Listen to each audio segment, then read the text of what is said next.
नमस्कार दोस्तों, मैं नवीन शुक्ल फिर हाजिर हूं एक और सनसनीखेज वारदात की पूरी कहानी लेकर। मित्रों, कभी कभी इंसान का एक गलत निर्णय खुद उसकी और उससे जुड़े लोगों की पूरी जिंदगी तबाह करके रख देता है। गुजरात के अहमदाबाद शहर में पिछले दिनों एक ऐसी ही घटना का खुलासा हुआ मित्रों, जिसे सुनकर पूरे शरीर में सिहरन सी होने लगी और ऐसा लगने लगा मित्रों कि कोई इंसान इतना क्रूर कैसे हो सकता है, इतना जानवर कैसे हो सकता है। मित्रों, पूरी कहानी आपके बीच में विस्तार से रखता हूं। बिहार के सिवान जिले के रामपुर गांव में समीर अंसारी नाम का एक युवक अपने परिवार के साथ रहता था। मित्रों, समीर को अपने ही गांव की एक लड़की रूबी अंसारी से प्यार हो गया। मित्रों, समीर ने अपने घर परिवार में ये सारी बातें बताई। रूबी ने भी अपने परिवार में सूचना दी, लेकिन मित्रों दोनों परिवार इनकी शादी के लिए तैयार नहीं हुए। दोनों परिवार खिलाफ थे और उन्होंने साफ साफ इन दोनों से कह दिया कि अगर तुम्हें शादी करना है तो फिर तुम इस गांव में तो नहीं रह पाओगे। यहां रहना है तो तुम हम लोगों के अनुसार ही चल पाओगे, जो हम लोग चाहते हैं वही तुम लोगों को करना पड़ेगा। खैर मित्रों, ये दोनों नहीं माने और आप सब जानते ही हैं कि प्यार तो अंधा ही होता है। इन दोनों ने शादी की और शादी करके दोनों गुजरात के अहमदाबाद शहर आ गए। मित्रों, समीर अंसारी बेहद मेहनती व्यक्ति था और वो राजगीर का काम किया करता था, तो उसने अहमदाबाद आकर खूब जबरदस्त मेहनत की मित्रों, और धीरे धीरे इसी मेहनत मजदूरी के सहारे समीर अंसारी ने फतेहवाड़ी गोकुल सोसाइटी में एक घर बना लिया और इस मकान का नंबर था मित्रों A/6, A/6। दोनों पति पत्नी अब इस मकान में आराम से और हंसी खुशी रहने लगे। मित्रों, अपनी मेहनत का बनाया मकान और व्यक्ति जिस दिन उसमें प्रवेश करता है तो अथाह खुशी होती है। ये दोनों भी बहुत हंसी खुशी पति पत्नी वहां रहने लगे और यहीं इन दोनों के 2 बच्चे भी हुए। धीरे धीरे समय बीतता रहा मित्रों। समीर चूंकि जैसा मैंने पहले बताया कि वो राजगीर का काम करता था, तो वो सुबह से निकल जाता था बेचारा और शाम को अपने काम धंधे से वापस आता था। यही जीवन का रूटीन था समीर के। तभी एक दिन मोहल्ले की एक महिला ने समीर को रोका और कहा कि मैं तुमसे कई दिनों से बात करना चाहती थी, लेकिन समय ही नहीं मिलता है। खैर, समीर ने कहा कि बताइए क्या बात है। तो उस महिला ने समीर को बताया कि समीर, जब तुम काम पर चले जाते हो तो तुम्हारे पीछे तुम्हारे घर एक लड़का इमरान आता है। अब वो क्यों आता है, कैसे आता है, क्या करने आता है, ये सब की तो मुझे जानकारी नहीं है, लेकिन तुम थोड़ा सा नजर रखो, तुम्हारे जाते ही वो लड़का आ जाता है। अब मित्रों, पहले तो समीर को ये लगा कि ये पड़ोस की महिला है, हो सकता है कई बार महिलाओं में नहीं पटती है, कुछ अनमन होती है तो भी महिलाएं इस तरीके के आरोप लगाने लगती हैं, ये वो दुनियादारी। लेकिन फिर समीर अंसारी ने इस पूरे मामले को खुद देखने की ठानी और वो चुपचाप जब इस मामले की तस्दीक कर रहा था तो उसने पाया कि ये बात एकदम सत्य थी। जैसे ही समीर अंसारी काम के लिए घर से निकलता, थोड़ी देर बाद इमरान वाघेला आ जाता। मित्रों, अब समीर ने तय कर लिया कि मैं इन दोनों को एक न एक दिन रंगे हाथ जरूर पकड़ूंगा। और इसके बाद मित्रों एक दिन समीर ने दोनों को बेहद आपत्तिजनक स्थिति में रंगे हाथों पकड़ लिया। अब मित्रों उसी दिन से इन दोनों पति पत्नी के बीच लड़ाई झगड़ा मारपीट और दुनियादारी शुरू हो गई और समीर अंसारी भी दारू पीने लगा, नशा करने लगा। लाजिमी सी बात है मित्रों, जिसने इतनी मेहनत करके घर बनाया हो, तुमसे पूरी दुनिया से लड़ाई लेकर घर परिवार को छोड़कर तुम्हें लेकर आया हो और इसके बाद तुम किसी और के साथ रंगरलियां मनाने लगो, तो फिर कष्ट तो व्यक्ति को होता ही है। मित्रों, ये सब चलता रहा और आए दिन समीर और रूबी के बीच में मारपीट हो रही थी। तो रूबी ने इमरान से कहा कि अब ये रोज रोज की किचकिच और मारपीट मुझसे बर्दाश्त नहीं होती है। खैर मित्रों, इसके कुछ दिन बाद अचानक समीर अंसारी गायब हो गया। कुछ उसका पता ही नहीं चला मित्रों। आसपास के लोगों ने, रिश्तेदारों ने, सबने रूबी से पूछा कि आखिर समीर अंसारी है कहां, दिख ही नहीं रहा। तो रूबी ने बहाना बना दिया और रूबी ने कहा कि वो काम के सिलसिले में बाहर गए हैं। किसी से कह दे कि वो दुबई चले गए हैं काम करने, किसी से कह दे कि वो बिहार रामपुर अपने गांव चले गए हैं। मित्रों, इसी तरीके के बहाने बनाती रही रूबी और धीरे धीरे 14 महीने बीत गए मित्रों। और फिर अचानक एक दिन थाने की फोर्स आ गई। मजिस्ट्रेट, हथकड़ी पहने हुए वो इमरान वाघेला और म्यूनिसिपैलिटी के कई मजदूर फावड़ा वावड़ा लेकर इसी रूबी के घर A/6 में आ गए। अब मित्रों, जब लोगों ने, मोहल्ले के लोगों ने ये सब देखा कि ये क्या हो रहा है, कैसे ये लोग आ गए, तो ये इस बात को लेकर वहां काफी भीड़ भी इकट्ठा हो गई पूरे मोहल्ले की। और मोहल्ले वालों में से ही किसी ने कुछ लोकल पत्रकारों को भी सूचना दे दी, तो पत्रकारों को भी सूचना हो गई, वो लोग भी सब वहीं आ गए। खैर मित्रों, पुलिस इस घर में घुसती है और घर के किचन में 6 घंटे तक तोड़फोड़ और खुदाई करती है। और इसके बाद मित्रों, उस मकान A/6 के किचन के अंदर से पुलिस एक कंकाल निकालती है जो 5 से 6 टुकड़ों में था और उसमें कुछ बचा ही नहीं था मित्रों। 14 महीने का समय बहुत होता है, उससे कोई पहचान तो कोई हो नहीं सकती थी। तो इसके बाद फिर पुलिस ने उस कंकाल को DNA टेस्ट के लिए भेज दिया। दरअसल मित्रों, जब रूबी इस मकान को बेचने की फिराक में थी, तभी किसी मुखबिर ने पास के थाने में जो दरोगा थे JS जडेजा जी, उनको किसी ने सूचना दी कि इस घर में कुछ ना कुछ वारदात जरूर हुई है, आप इसकी तफ्तीश करिए। पहले तो पुलिस ने इसे हल्के में लिया कि ठीक है, कोई कह सकता है ऐसे भी विरोध की वजह से।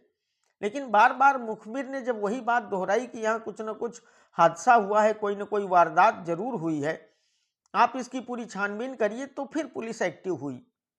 और मित्रों, इसके बाद एक पुलिस वाला सब्जी का ठेला लेकर उस गली में आया भेष बनाकर, और रूबी से उसने पानी मांगा। रूबी ने तुरंत उसे पानी पिलाया।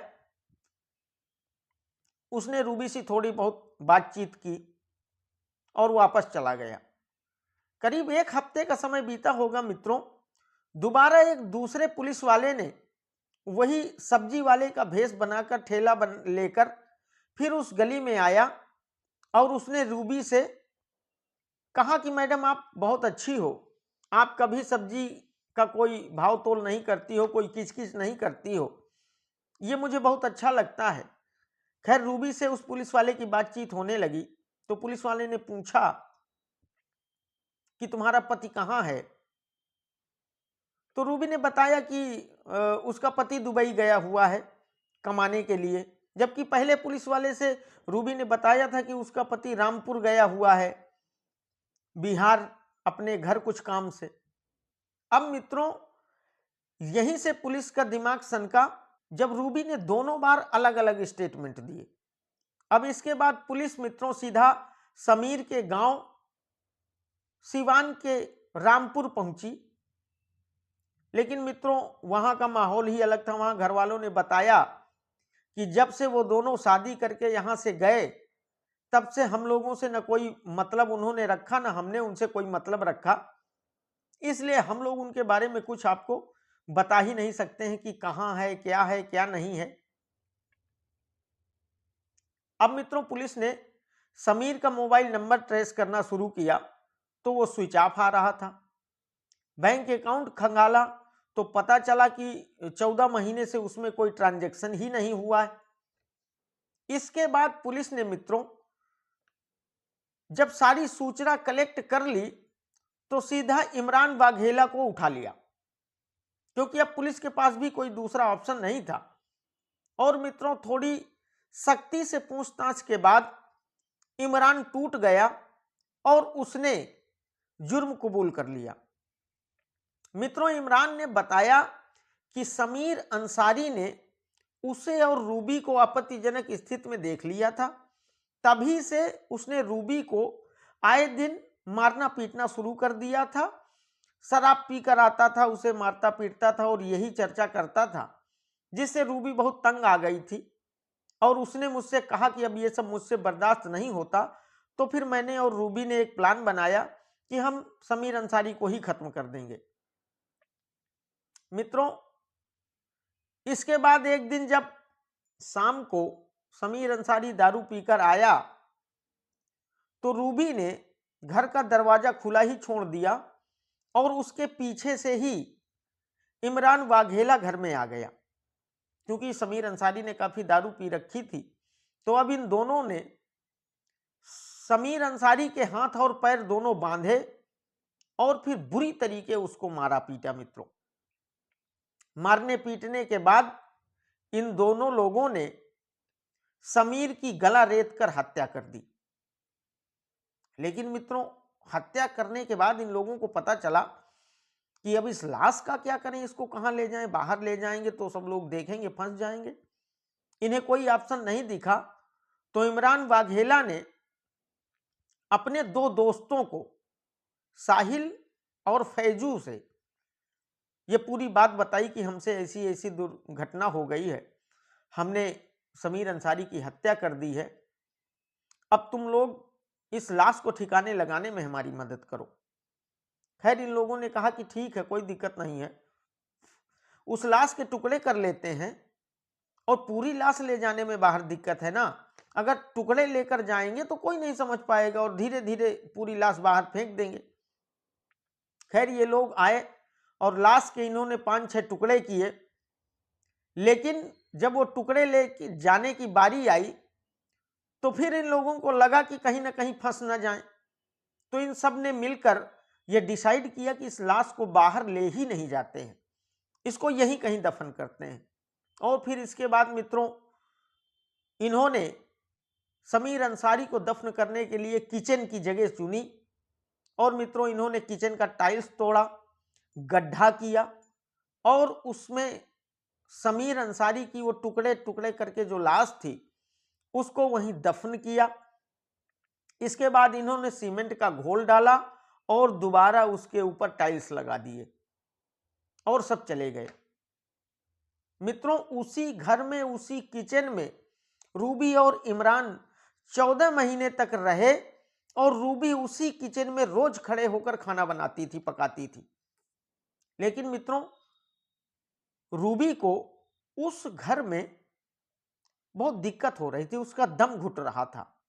जब भी इमरान किसी काम के लिए बाहर चला जाता और रूबी अकेली उस घर में होती, उस किचन में खाना बनाती, तो उसके दिमाग में केवल समीर अंसारी का ही पूरा प्रकरण घूमता, वो घुट रही थी उस घर में। मित्रों तो एक दिन रूबी ने इमरान से कहा कि अब वो यहां नहीं रहना चाहती है, उसका दम घुटता है, उसे 24 घंटे समीर ही दिखता है। तो इन्होंने इस घर को किराए पर दे दिया और ये दोनों दूसरी जगह जाके रहने लगे। मित्रों किराए पर जो लोग इस घर में आए थे उन्होंने बताया कि शुरुआत में इस घर से अजीब सी गंध आ रही थी, लेकिन फिर धीरे धीरे मित्रों वो गंध समाप्त हो गई। 14 महीने का समय बहुत होता है और उसी गंध से परेशान होकर उन लोगों ने इस घर को छोड़ भी दिया था मित्रों। अब जब ये उस घर को छोड़कर चले गए किराएदार, तो रूबी और इमरान को लगा कि अब इस घर को बेच लेते हैं। लेकिन मित्रों इन लोगों ने ब्रोकर से बात की, सब कुछ किया, और ब्रोकर ने जब कागज मांगे तो इनकी समझ में आया कि इस घर को बेच पाना तो बड़ा मुश्किल है। और यहीं से शायद उस मुखबिर को भी सूचना हुई जिसने पुलिस को सूचना दी, क्योंकि ब्रोकर ने जब इनसे कागज मांगे तो ये बहाने बनाने लगे, क्योंकि वो घर तो समीर अंसारी के नाम था।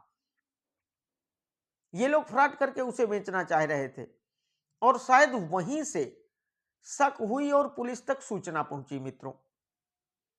इसके बाद ये सब सुनकर पुलिस ने इमरान, साहिल, फैजू और रूबी सबको गिरफ्तार करके जेल भेज दिया मित्रों।